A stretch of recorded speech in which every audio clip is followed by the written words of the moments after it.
Hello दोस्तों, नमस्कार। आज अपन संख्या पद्धति में जो ये टॉपिक दे रखे हैं उनको अपन अच्छे से पढ़ेंगे। सबसे पहले है अपना प्राकृतिक संख्या यानी नेचुरल नंबर। यानी ये संख्या जो 1, 2, 3 और अनंत तक चलती है। एक तो गई प्राकृतिक संख्या यानी नेचुरल नंबर, यानी 1 से शुरू होती है और अनंत तक चलती है। ठीक है। इसके बाद सम छोड़ो, विषम छोड़ो, पूर्णांक छोड़ो और पूर्ण संख्या पे आ जाओ। पूर्ण संख्या है वो 0 से शुरू होती है, 1, 2, 3, 4 और अनंत तक चलती है। प्राकृतिक संख्या और पूर्ण संख्या को अच्छे से समझ में आ गया होगा। प्राकृतिक संख्या 1 से शुरू होती है, अनंत तक चलती है। पूर्ण संख्या 0 से शुरू होती है, अनंत तक चलती है। अब इसी में अभी पूर्ण वर्ग संख्या और पूर्ण घन संख्या, इसको आप अच्छे से समझ लो। पूर्ण वर्ग संख्या का तात्पर्य होता है कि ऐसी संख्या जिसका पूर्ण वर्ग हो। जैसे 4 किसका वर्ग है? 2 का, यानी इसका वर्गमूल निकालें तो कितना आएगा? 2। जैसे कि 25, ये पूर्ण वर्ग संख्या है। 25 भी क्या है? पूर्ण वर्ग है। क्यों है? क्योंकि ये 25 है वो 5 का वर्ग है। ठीक है। इसी प्रकार से जैसे कि अपन ने ले लिया 36, जो 36 है वो संख्या है किसकी है? आपको बताया कि 6 का पूर्ण वर्ग है। यानी 6 को 6 से गुणा करें, यानी 6 का स्कोर करें तो 36 बनता है। इसका मतलब पूर्ण वर्ग को आप अच्छे से समझना। एक पूर्ण संख्या है वो 0 से शुरू होती है, पूर्ण वर्ग का कहे तो यानी ऐसी संख्या जिसका वर्ग हो। और इसी प्रकार से पूर्ण घन, ऐसी संख्या जिसका जैसे घनमूल निकाल सकें। जैसे 8, ये किसका घन है? यानी 2 का क्यूब है। जैसे कि 27, ये पूर्ण घन है क्योंकि इसकी जैसे घनमूल निकाल सकते हैं। यानी 3 का क्यूब करेंगे ना तो 27 होगा। यानी पूर्ण घन का कहे तो किसी संख्या का घनमूल निकाल सकें, यानी उसी संख्या का 3 बार गुणा यानी क्यूब हो तो वो पूर्ण घन है। और किसी संख्या का वर्ग है तो वो है पूर्ण वर्ग संख्या। ठीक है। तो आपको जैसे समझ में आ गया होगा। प्राकृतिक संख्या 1 से शुरू होती है, पूर्ण संख्या 0 से शुरू होती है। पूर्ण वर्ग का कहे तो यानी उस संख्या का वर्ग हो, यानी ऐसी संख्या किसी संख्या का वर्ग हो। ऐसी संख्या किसी संख्या का वर्ग हो। जैसे 36 है 6 का वर्ग है। और पूर्ण घन का बोले तो ऐसी संख्या जो किसी न किसी संख्या का घन हो। जैसे 2 का घन, 2 का क्यूब कितना होता है? 8। 3 का क्यूब कितना? 27। यानी ये क्या है? पूर्ण घन संख्या है। 36 क्या है? पूर्ण वर्ग संख्या है। ओके, ये बात अच्छे से समझ में आ गया होगा। इसके बाद में है सम संख्या। ऐसी संख्या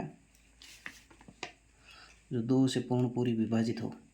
जैसे कि 2, 4, 6, 8, 10, 12 और अनंत तक चले। यानी इसमें 2 का भाग पूरा जाता है, वो क्या है? सम संख्या है। और भले कितनी से कितनी बड़ी बड़ी संख्या दे दे और उनका इकाई अंक 2 हो, 4 हो, 6 हो, 8 हो, 10 हो, वो सम संख्या कहलाएगी। विषम संख्या, ऐसी संख्या जो 1, 3, 5, 7,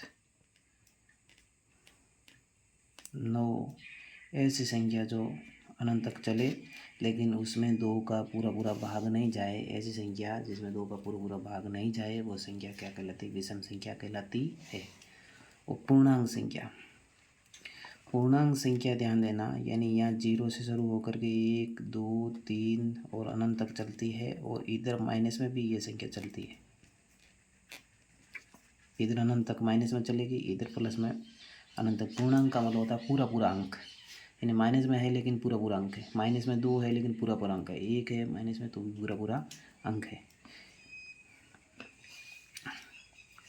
उसके बाद में अपनी संख्या आ गई भाज्य संख्या। भाज्य संख्या 4 से शुरू होती है। यानी ऐसी संख्या जिसका गुणनखंड 1 व उसके स्वयं के अलावा हो। जैसे कि 4 का गुणनखंड करें तो अपन क्या होगा, जैसे 1 गुना 2 गुना, यानी इसमें 1 का भाग जाएगा, 2 का जाएगा, वापस 4 का जाएगा, यानी इसका ये गुणनखंड बनेगा। यानी ऐसी संख्या जिसे स्वयं के अलावा अन्य संख्या का भाग जाए, यानी 4 का भाग 4 में खुद में जाता है, लेकिन इसके अलावा अन्य संख्या का भाग किसका जाता है, 2 का जाता है, इसलिए ये क्या है, भाज्य संख्या है। इसके बाद में अपन 5 नहीं होगी, 6 हो जाएगी, फिर 8 हो जाएगी, फिर 10 हो जाएगी, यानी 6 के अलावा अन्य संख्या 2 का भाग जाता है, इसमें 3 का भाग जाता है, इसलिए कुछ 6 खुद का जाता है, इसलिए यह भाज्य संख्या है। 8 में 2 का जाता है, 4 का जाता है, 8 खुद का जाता है, ठीक है। यानी ऐसी संख्या जिसमें खुद के अलावा अन्य संख्या का भाग जाए वो भाज्य है। अभाज्य संख्या यानी ऐसी संख्या जिसमें खुद के अलावा अन्य किसी संख्या का भाग नहीं जाए, एक व खुद के अलावा किसी अन्य संख्या का भाग नहीं जाए। जैसे कि अपन उदाहरण ले लेते हैं, जैसे कि 2 के अंदर 2 का खुद का भाग जाता है और 1 का जाता है, इसके अलावा किसी का नहीं जाता है। जैसे 3 ले लिया, 3 है, 3 का भाग 3 में खुद में ही जाता है, इस खुद का 3 का भाग 3 में ही खुद का ही जाता है और 1 का जाता है, इसके अलावा अन्य किसी संख्या का भाग नहीं जाता है, इसलिए अभाज्य संख्या है। 5 का भाग 5 खुद का ही जाता है और 1 का जाता है, इसके अलावा अन्य किसी संख्या का नहीं जाता है, ये अभाज्य है। जैसे कि 7 का भाग 7 का खुद का ही जाता है, इसके अलावा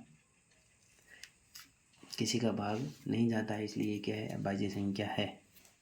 जिसका गुणनखंड नहीं हो, यूँ मान लो आप, यदि जिसका गुणनखंड नहीं हो वो क्या है, अभाज्य संख्या है। 6 अभाज्य का मतलब होता है कि ऐसी संख्या दोनों साथ में रहे, जैसे कि 2 और 5, 2 और 5 6 अभाज्य संख्या, ये 2 और 5, यानी ये न इससे विभाजित है न ये इससे विभाजित, या फिर ऐसी कोई संख्या जो 2 में भी भाग जाए और 5 में भी भाग जाए, ऐसी कोई संख्या नहीं है एक को छोड़ करके, तो ये से है भाज्य संख्या है। यानी दोनों संख्याएं साथ साथ में हैं, लेकिन ये किसी संख्या से भाज्य नहीं है। जैसे कि अपन ने ले लिया 5 और 7, क्या 5 और 7 में किसी संख्या का भाग जाता है, दोनों में कॉमन संख्या ऐसे ढूंढो, क्या 2 का जाता है, हाँ जाता है, लेकिन पूरा इसमें भी नहीं जाता, इसमें भी पूरा भाग नहीं जाता है, इसलिए ये भी क्या है, भाज्य संख्या है। परिमेय संख्या यानी ऐसी संख्या जिसको P/Q के रूप में अपन अभिव्यक्त कर सकें, P/Q के रूप में अभिव्यक्त कर सकें, लेकिन Q का मान है वो नॉट इक्वल टू 0 होना चाहिए। जैसे कि अपन इसको समझ सकते हैं, परिमेय संख्या को, ये देखिए, यानी 0 2 1/2 3/4 ये सब परिमेय संख्या है, ठीक है। परिमेय संख्या वे संख्या हैं जो P/Q के रूप में अभिव्यक्त किया जा सके और Q नॉट इक्वल टू 0 हो, जैसे कि Q नॉट इक्वल टू 0। जैसे इसका कहने का मतलब तात्पर्य है कि P का मान कुछ भी हो सकता है, 0 हो सकता है, 1 हो सकता है, 2 हो सकता है, 3 हो सकता है, 4 हो सकता है, माइनस का 7 कुछ भी हो सकता है, लेकिन Q का मान है वो 0 नहीं होगा।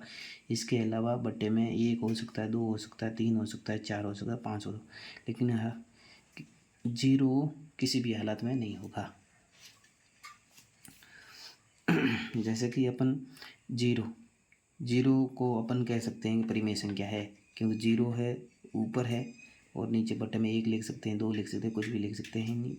P की जगह 0 है लेकिन Q की जगह 1 है, इसलिए क्या है, परिमेय संख्या है। बट्टे में 0 नहीं होना चाहिए, बस ध्यान रखना है कि बट्टे में 0 नहीं होना चाहिए, ऊपर 0 हो तो कोई फर्क नहीं पड़ेगा। जैसे 1 है तो इसको P/Q के रूप में लिख सकते हैं, 1/1 लिख दो, ये भी परिमेय संख्या है। 1/2 लिख दो, परिमेय संख्या है। 3/1 लिख दो, परिमेय संख्या है। -7/2 लिख दो, 1 लिख दो, कुछ भी लिख दो, ये भी क्या है, परिमेय संख्या, यानी P/Q के रूप में अभिव्यक्त कर सकते हैं। ये क्या है, परिमेय संख्या है। चलो, आपको ध्यान में एक ही बात रखना है कि बट्टे में 0 नहीं होना चाहिए, बाकी कोई भी संख्या कॉमन हो, ऐसी नॉर्मल आपको संख्या देते हैं, जैसे कि 4, आपको ये परिमेय संख्या है, बिल्कुल है, क्योंकि 4 के बट्टे में 1 लिख सकते हैं, यानी P/Q के रूप में लिख सकते हैं, ये परिमेय संख्या है। आपको कोई भी संख्या देते हैं कि 7 परिमेय संख्या है क्या, बिल्कुल 7 परिमेय संख्या है, क्योंकि इसके बटे में अपन लिख सकते हैं, यानी p का मान 7 है, q का मान 1 है, इसका मतलब p बटे q के रूप में लिख सकते हैं। इसका मतलब ये क्या है, परिमेय संख्या है। आपको पूछे कि जीरो परिमेय संख्या है कि नहीं है, तो अपन कह देंगे कि जीरो बिल्कुल परिमेय संख्या है, कि जीरो के बटे में अपन 1 लिख सकते हैं। इसका मतलब क्या है, ये परिमेय संख्या है। आपको कहे जैसे कि 1/0 ये परिमेय संख्या है कि नहीं है, तो अपन कहेंगे कि क्यू में 0 आया है, क्यू में क्या आया, 0 आया है, इसका मतलब ये परिमेय संख्या नहीं होगी। यानी क्यू में यदि बटे में 0 आए तो परिमेय संख्या नहीं होगी। अब हालांकि ये क्वेश्चन जो है वो अभी व्यवस्थित शुरू होंगे, नहीं तो क्वेश्चन ज़्यादातर एग्जाम में इस टाइप के पूछे जाते हैं, ये अपन अभी करेंगे। आपको कहेंगे 3 व 4 के मध्य 6 परिमेय संख्या बताओ।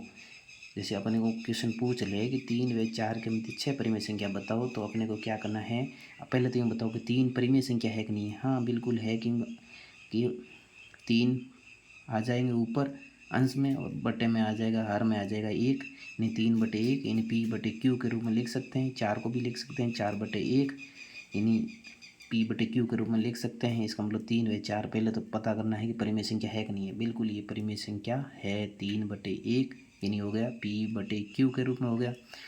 और 4/1 के मध्य 6 परिमेय संख्या, यानी इनके मध्य अपने को कितनी संख्या ज्ञात करनी है, 6 परिमेय संख्या ज्ञात करनी है। तो ऐसे कभी भी क्वेश्चन आए तो सर्वप्रथम ध्यान देना कितनी परिमेय संख्या पूछ रहा है, 6 परिमेय संख्या पूछ रहा है। तो आपको 6 से 1 बढ़ा करके 7 से गुणा करना है। इस संख्या को जो आपको दे रखी है उस संख्या को एक उससे बढ़ा करके, इन 6 परिमेय संख्या पूछी, इनके बीच में कितनी संख्या पूछी, 6 पूछी है, तो आपको 7 से ऊपर नीचे गुणा करना है। 7 या 21, यानी ये 21 हो गया, नीचे वाले को 7 से 1 किया 7, और इसी प्रकार इधर वाले भी साइड में करना है। 7 4 को 7 से किया, 1 को 7 से किया, यानी ऊपर नीचे 7 से गुणा करना है। यानी इधर आ गया 21/7, इधर आ गया 28/7, यानी इसके मध्य आपको कितनी संख्या, परिमेय संख्या ज्ञात करनी है, 6। तो अब 21 और 28 के मध्य, 21 और 28 के मध्य है जितनी भी संख्या है वो आपकी 6 परिमेय संख्या होगी। जैसे कौन सी, 21 के बाद में कौन सी, 22/7 परिमेय संख्या, 23/7 परिमेय संख्या, 24/7 परिमेय संख्या, 25/7 परिमेय संख्या, 26/7 परिमेय संख्या, और 27/7 परिमेय संख्या, और 28 खुद आ गया है। तो कितनी होगी बोलो, देख लो, 1 2 3 4 5 और एक वो है वो 27/7 वाली, कितनी हो जाएगी, 27/7, 6 परिमेय संख्या हो जाएगी। तो समझ में आया। इसी प्रकार से आप और भी जैसे कि दे सकते हो, 3/5 और 4/5 के बीच 5 परिमेय संख्या ज्ञात करो, 5 परिमेय संख्या ज्ञात करो।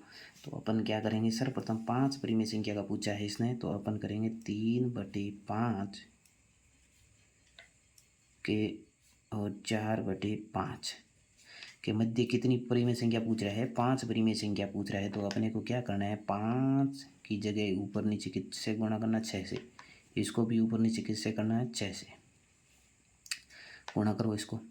6×3 18, 6×5 30, एक तो ये संख्या हो गई, ठीक है, 18/30, और दूसरी 24, 6×5 30। अब आप 18 से शुरू करो, 19/30, ये आपकी एक परिमेय संख्या हो गई 19/30। दूसरी आपकी कितनी हो गई, 20/30। तीसरी कितनी हो गई, 21/30। ऐसे आपको 23 तक जाना है। ऐसे आपको कितने तक जाना है, 5 परिमेय संख्या और स्वतः इसमें हो जाएगी। ये आपको बात ध्यान में रखनी है। इसी प्रकार से आपके नेक्स्ट क्वेश्चन जैसे कि आपको दे रखा है 6 व 7 के मध्य 6 परिमेय संख्या, यानी 6 पहले तो परिमेय संख्या है कि नहीं है, बिल्कुल है। 6 को बट्टे में लिख सकते हैं, 6/1, और ये 7 है तो 7 ये लिख दिया 7/1, यानी ये इन दोनों के मध्य कितनी परिमेय संख्या ज्ञात करनी, 6 परिमेय संख्या ज्ञात करनी है। तो 6 की जगह अपन किस को गुणा करेंगे, 7 को मल्टीपल कर देंगे, इसको भी 7 से गुणा कर देंगे। 6 7 42, यानी इधर कितने हो गए, इसके 42 हो गए, और नीचे कितने हो गए, 7, और यहाँ से ये भी छातो छाती 49 और नीचे बट्टे में कितने हो गए 7। अब अपने को कितनी परिमेय संख्या ज्ञात करनी 6, यानी 42 से शुरू करो, यानी 43/7, 44/7, 45/7, 46/7, ऐसे करके आपको कितने तक जाना है 49 से पहले यानी 48 तक जाना है। इस प्रकार से अपने को परिमेय संख्या अपन ज्ञात कर सकते हैं। तो आपको परिमेय संख्या ज्ञात करने का जो तरीका है वो बहुत आसान तरीका मैंने बता दिया है आपको, यानी 3 व 4 के मध्य इस प्रकार की कोई परिमेय 6 परिमेय कहे तो 6 को ऊपर नीचे गुणा करना है। यदि 5 को कहे तो 5 की जगह 6 बोला है तो 6 की जगह 7 से गुणा करना, 5 बोला तो 5 की जगह 6 से गुणा करना ऊपर नीचे, 6 बोला है तो 7 यानी 1 बढ़ाकर करना है। आपको अच्छे से समझ में आ गया होगा।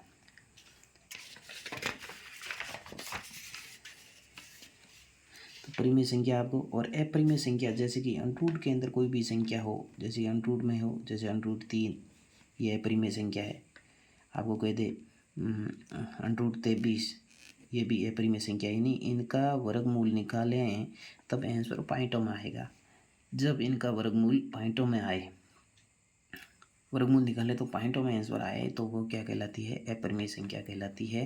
लेकिन एक विशेष ध्यान देना, जब किसी संख्या का पूरा पूरा वर्गमूल निकल जाए, जिसका वर्गमूल पूरा पूरा निकल जाए वो अपरिमेय संख्या नहीं होगी।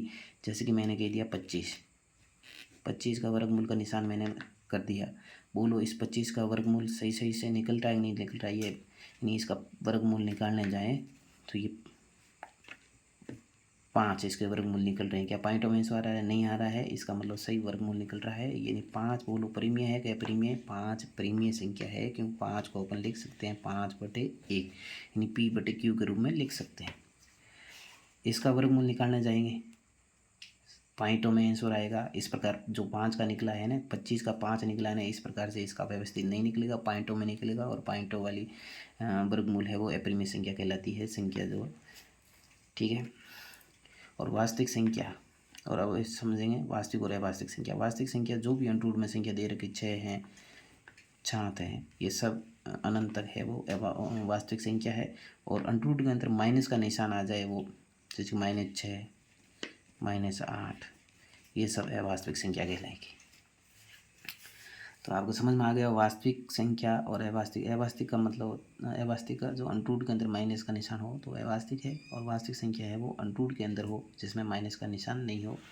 और परिमेय संख्या P/Q के रूप में लिख सकते हैं। और अपरिमेय संख्या जिसको अपन वर्गमूल के अंदर हो लेकिन जिसका वर्गमूल नहीं निकले और निकले तो पॉइंटों में आंसर आए तो वह अपरिमेय संख्या, जैसे कि लेकिन 25 का वर्गमूल अपन निकाल सकते हैं, कितना आ रहा है 5, यानी ये परिमेय संख्या है। अब ये इसी प्रकार से मैं आपको दे दूँ 36, अंडरूट में दे दी संख्या और 36, यानी इस 36 का वर्गमूल निकाल सकते हैं, संख्या क्या आएगी 6, यानी 6 क्या है परिमेय संख्या,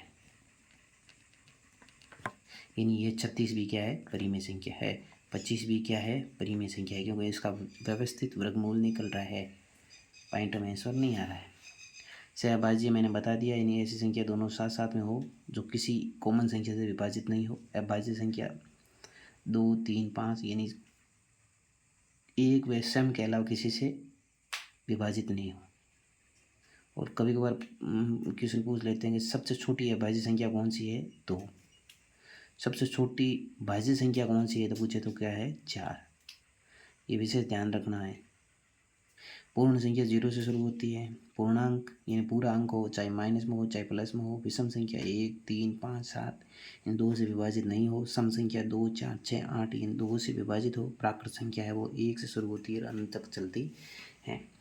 एक आपको मैं अच्छे से बता देता हूँ कि इस प्रकार का क्वेश्चन आ जाए, जैसे कि मान लीजिए परिमेय और अपरिमेय संख्या को कैसे पहचाने, तो बोलो √23 क्या इसका वर्गमूल सही से निकल रहा है क्या, इसका वर्गमूल अपन निकालने जाएंगे तो आंसर पॉइंटों में आएगा। वर्गमूल निकालने जाएंगे ना तो पॉइंटों में वर्गमूल निकलेगा, तो ये अपरिमेय संख्या है।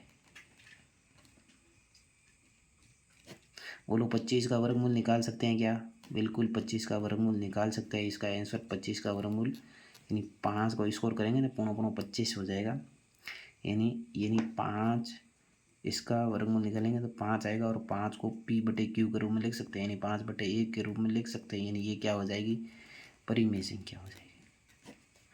बोलो, यानी ये पॉइंट के बाद में कोई संख्या दे रखी है 6, 5, 7, यानी इससे आगे ये संख्या शांत है, यानी आगे नहीं बढ़ रही है, इसका मतलब ये भी क्या है, परिमेय संख्या है। यानी कोई संख्या शांत हो जाए, पॉइंट के बाद में कोई संख्या शांत हो जाए तो वो क्या कहलाती है, परिमेय संख्या कहलाती है।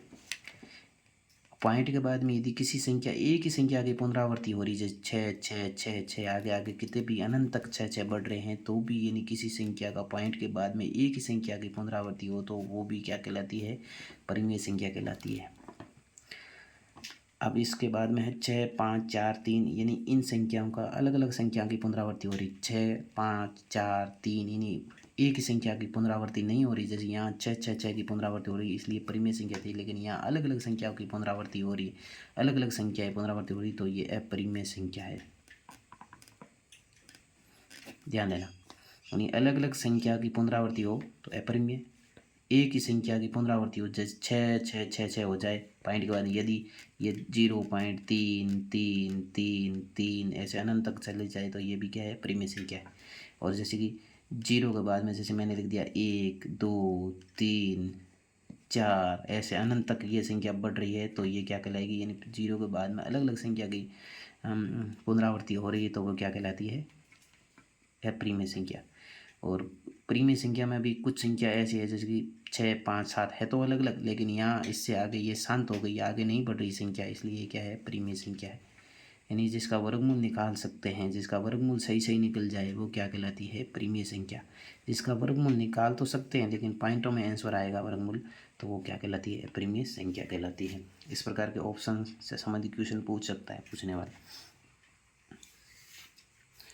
अब इसके बाद में आपको अच्छे से समझ में आ गया होगा। अब अपन लेते हैं कभी कभार इससे समझ पूर्ववर्ती संख्या, जैसे कि आपको कोई भी संख्या पूछ ले, जैसे 401, 401 से पूर्ववर्ती संख्या कौन सी है, 401 की पूर्ववर्ती संख्या कौन सी है बताइए।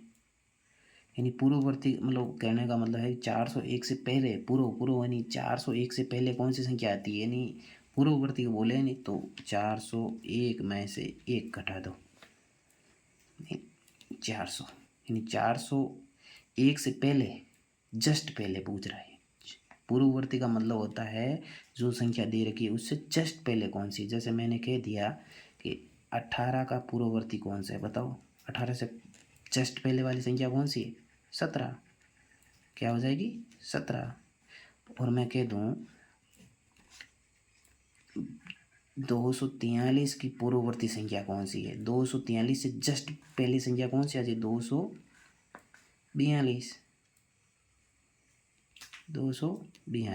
यानी पूर्ववर्ती का मतलब होता है जो संख्या दे रखी है उससे जस्ट आगे वाली, उससे जस्ट, यानी या याद नहीं रहे तो आपने को पूर्ववर्ती कहे तो जो संख्या दे रखी है उसमें से 1 घटा दो।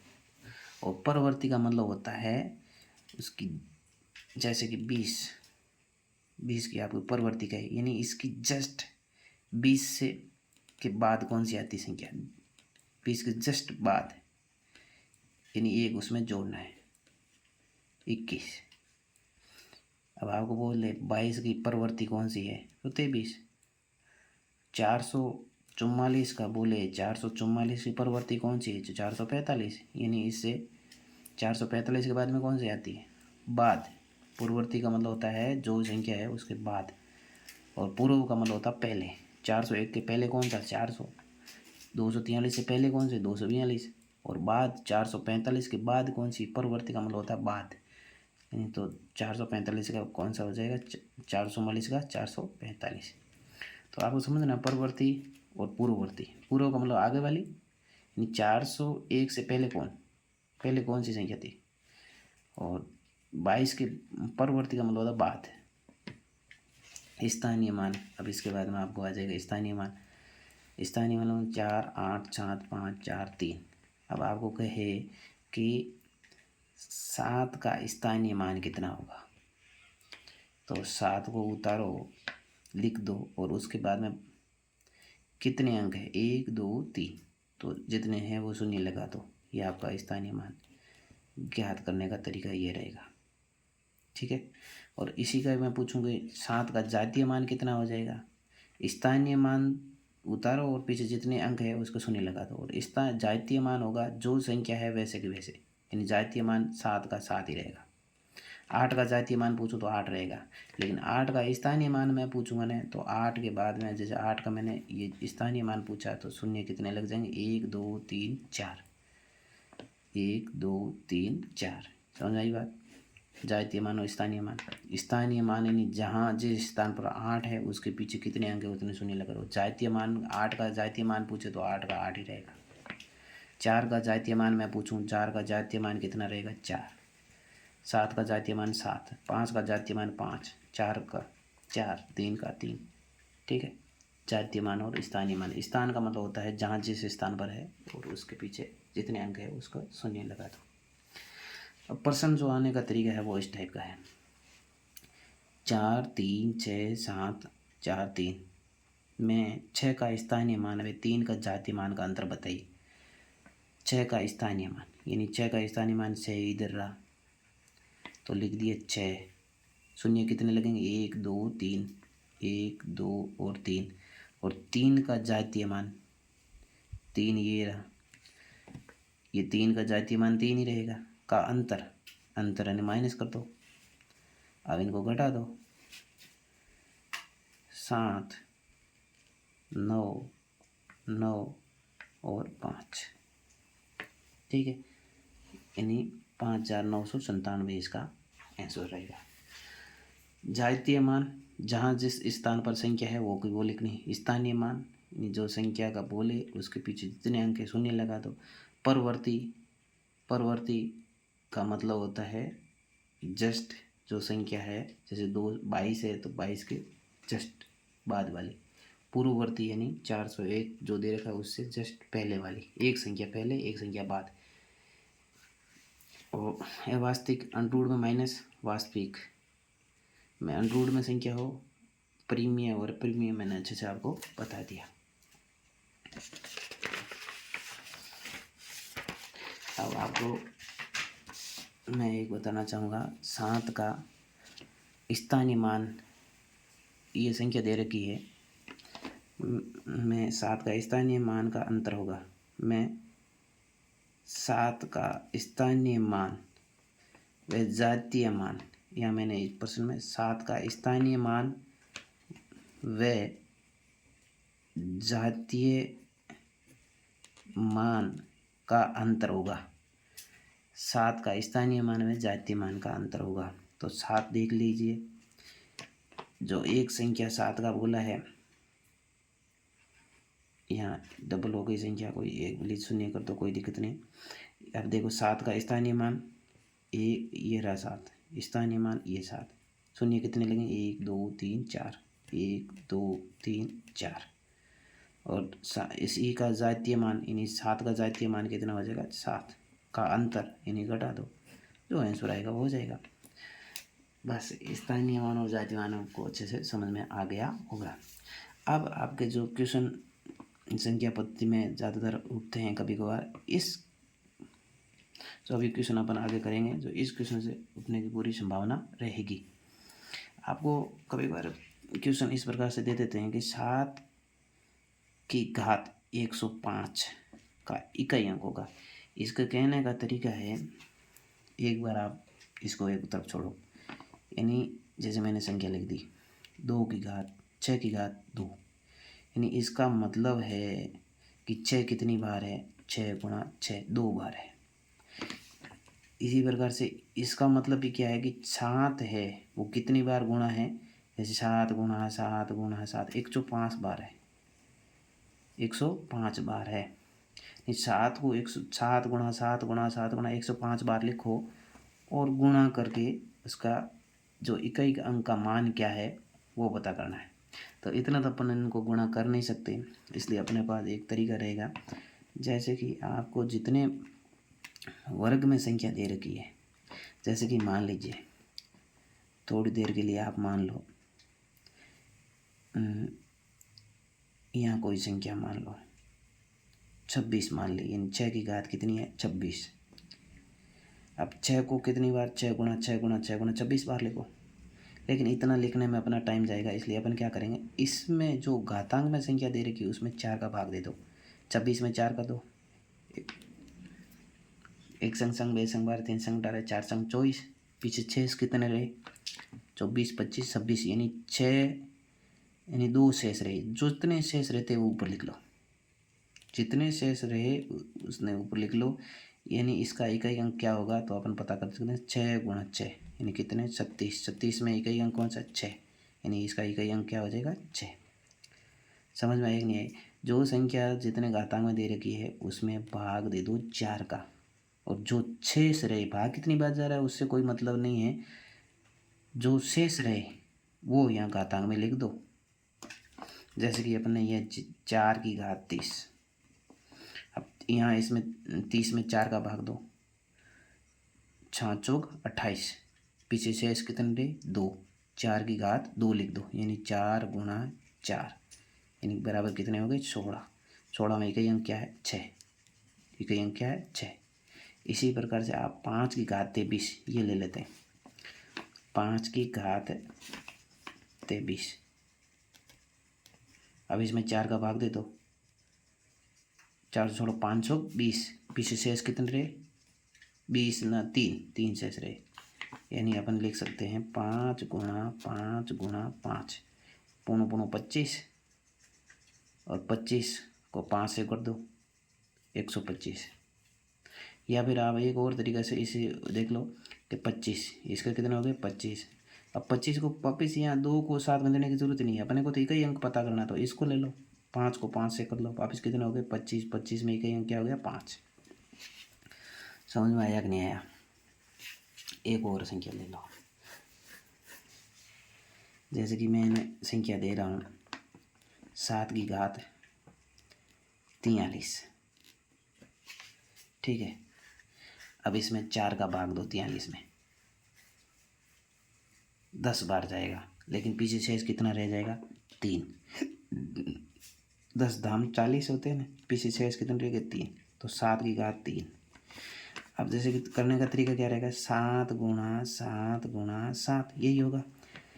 अब जैसे कि आप छातो छाती 49, यानी 49 को 7 से गुणा करो, इतना भेजामारी करनी नहीं है, अपने को इकाई अंक ढूंढना है। तो 49 में भी ये 4 9 ले लो, और 9 को 7 से कर लो, 9 7 63, यानी 63। इन 63 में अपने को इकाई अंक पता करना है, क्या है? 3। समझ में आएगी नहीं बात? एक और उदाहरण ले लो, आप अच्छे से समझ लोगे। जैसे कि 6 की घात 45, 4 का भाग दो इसमें, 1 चौक चौक 1 चौक चौक, पीछे कितने रहे? 1। 4 का भाग इसमें पूरा पूरा चला गया, इसमें 4 एकम 4 यानी पीछे 6 कितना रह गया? 1, यानी 6, यानी इसका इकाई अंक क्या आ जाएगा? 6 की घात 1, यानी इसका इकाई अंक क्या आ जाएगा?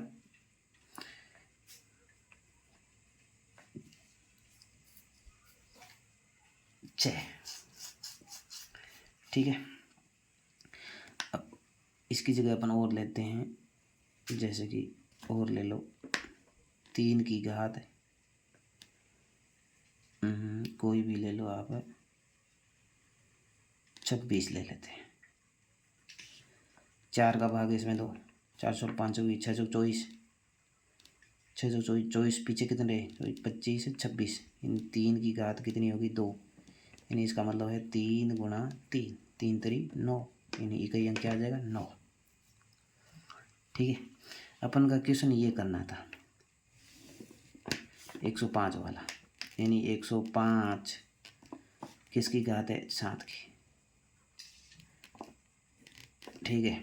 अब 4 का भाग दो इसमें, 1 चौक चौक 2 चौक 8, पीछे भाग गया 2 बार, 8 पीछे 6 कितने? 8 9 10, यह हो गया 25, 4 6 चौक 24, कितने रहे?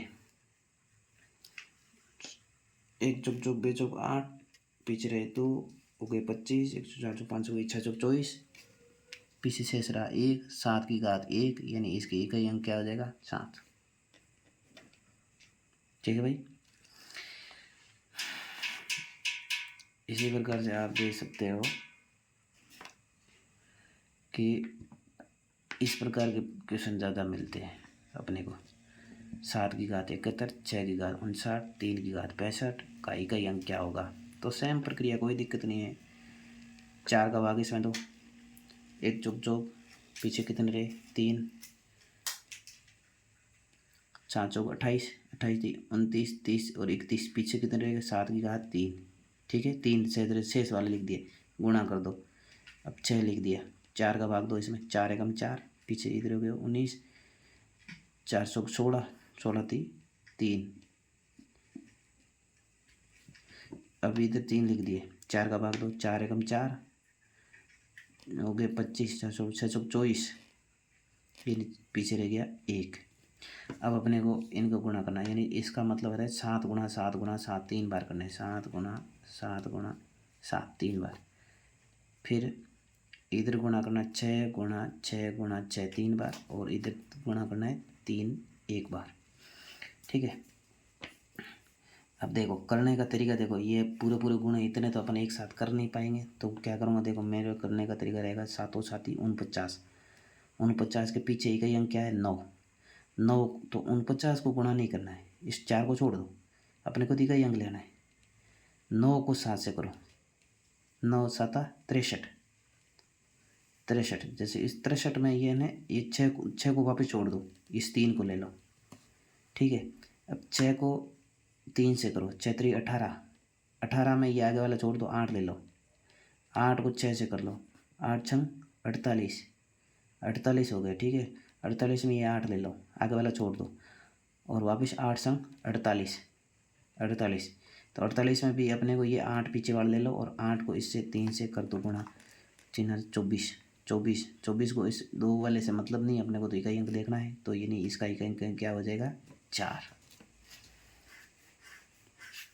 ऐसा क्वेश्चन 101% आता है, हमेशा आता है, इसलिए आप विशेष करके ध्यान देना, और कम से कम समय लगे, इस प्रकार से इसको हल करने का तरीका यही रहेगा। अब इसी प्रकार से 7 की घात 95 माइनस 3 की घात 98 का इकाई अंक कितना होगा, तो डरने की कोई बात नहीं है, इसमें भी 4 का भाग लगाओ, 7 लिख दिए, और चौक चौक बेचो 8, पीछे इधर हो गया 15, 4 और 312, पीछे कितने रहे 12 न 15 है, 12 3 6 से रह गए, माइनस इधर 3 लिख दिए, 4 का भाग वापस इसमें लगाओ, 4 एकम 4, 4 16 16 30 17 18, कितने रह गए 2। अब करने का तरीका यही रहेगा सेम, 7 गुणा 7 गुणा 7 3 बार करने हैं, माइनस का निशान 3 गुणा 3। अब पता करो, देखो वापस मैं वही सेम का सेम, 7 7 49, यानी 49 में ये 4 नहीं लूँगा काम में क्या लूँगा 9 लूँगा, 9 को वापस किससे गुणा कर लूँगा 7 से, कितने हो गए 9 7 63, ये लिख दिया मैंने 63। अब इससे आगे गुणा नहीं करेंगे, क्योंकि निशान का है माइनस का, अब इनको गुणा करना है, 9 3 27, तो ये लिख दिया 27। अब 63, ये इधर 63 थे, माइनस 27 निकाल दो, कितने रहेंगे 6, इधर हो गए 7, ये 13 13 में से 7 गए, पीछे कितने रह गए 6, इधर हो गए 5 5 में से 2 गए, पीछे कितने रहे 3।